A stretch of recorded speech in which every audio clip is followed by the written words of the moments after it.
लाल किला दिल्ली के ऐतिहासिक 123 किलेबंद पुरानी दिल्ली के इलाके में स्थित लाल बलुआ पत्थर से निर्मित है। किले को लाल किला इसकी दीवारों के लाल लाल रंग के कारण कहा जाता है।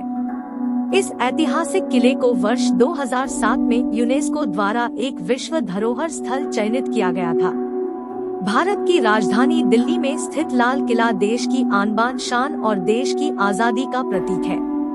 मुगल काल में बना यह ऐतिहासिक स्मारक विश्व धरोहर की लिस्ट में शामिल है और भारत के प्रमुख पर्यटन स्थलों में से एक है।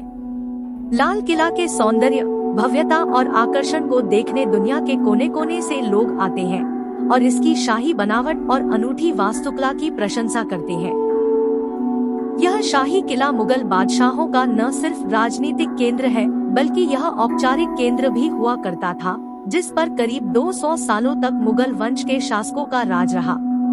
देश की जंग आजादी का गवाह रहा लाल किला मुगल कालीन वास्तुकला, सृजनात्मकता और सौंदर्य का अनुपम और अनूठा उदाहरण है। 1648 ईस्वी में बने इस भव्य किले के अंदर एक बेहद सुंदर संग्रहालय भी बना हुआ है। करीब 250 एकड़ जमीन में फैला यह भव्य किला मुगल राजशाही और ब्रिटिशर्स के खिलाफ गहरे संघर्ष की दास्तान बयां करता है। वहीं भारत का राष्ट्रीय गौरव माने जाना वाला इस किले का इतिहास बेहद दिलचस्प है। राजधानी दिल्ली में स्थित भारतीय और मुगल वास्तुशैली से बने इस भव्य ऐतिहासिक कलाकृति का निर्माण 5वें मुगल शासक शाहजहां ने करवाया था। यह शानदार किला दिल्ली के केंद्र में यमुना नदी के तट पर स्थित है, जो कि तीनों तरफ से यमुना नदी से घिरा हुआ है, जिसके अद्भुत सौंदर्य और आकर्षण को देखते ही बनता है। विश्व धरोहर की लिस्ट में शामिल दुनिया के इस सर्वश्रेष्ठ किले के निर्माण काम की शुरुआत मुगल सम्राट शाहजहां द्वारा 1638 ईस्वी में करवाई गई थी। भारत के इस भव्य लाल किले का निर्माण काम 1648 ईस्वी तक करीब 10 साल तक चला। मुगल बादशाह शाहजहां के द्वारा बनवाई गई सभी इमारतों का अपना अपना अलग अलग ऐतिहासिक महत्व है, जबकि उनके द्वारा बनवाया गया ताजमहल को उसके सौंदर्य और आकर्षण की वजह से जिस तरह दुनिया के 7 अजूबों में शुमार किया गया है, उसी तरह दिल्ली के लाल किला को विश्व भर में शोहरत मिली है। इस भव्य ऐतिहासिक किले के प्रति लोगों की सच्ची श्रद्धा और सम्मान है।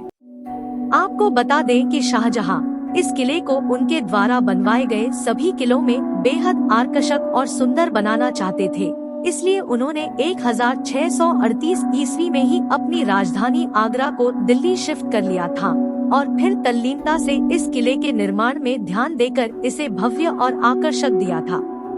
मुगल सम्राट शाहजहां ने आगरा में स्थित ताजमहल को भव्य रूप देने वाले डिजाइनर और मुगल काल के प्रसिद्ध वास्तुकार उस्ताद अहमद लाहौरी को इस किले की शाही डिजाइन बनाने के लिए चुना था। वहीं उस्ताद अहमद अपने नाम की तरह ही अपनी कल्पना शक्ति से शानदार इमारत बनाने में उस्ताद थे। उन्होंने लाल किला को बनवाने में भी अपनी पूरी विवेकशीलता और कल्पनाशीलता का इस्तेमाल कर इसे अति सुंदर और भव्य रूप दिया था। यही वजह है कि लाल किले के निर्माण के इतने सालों के बाद आज भी इस किले की विशालता और खूबसूरती के लिए विश्व में जाना जाता है। इस भव्य किला बनने की वजह से भारत की राजधानी दिल्ली को शाहजहानाबाद कहा जाता था। साथ ही यह शाहजहां के शासनकाल की रचनात्मकता का मिसाल माना जाता था। मुगल सम्राट शाहजहां के बाद उसके बेटे औरंगजेब ने इस किले में मोती मस्जिद का भी निर्माण करवाया था।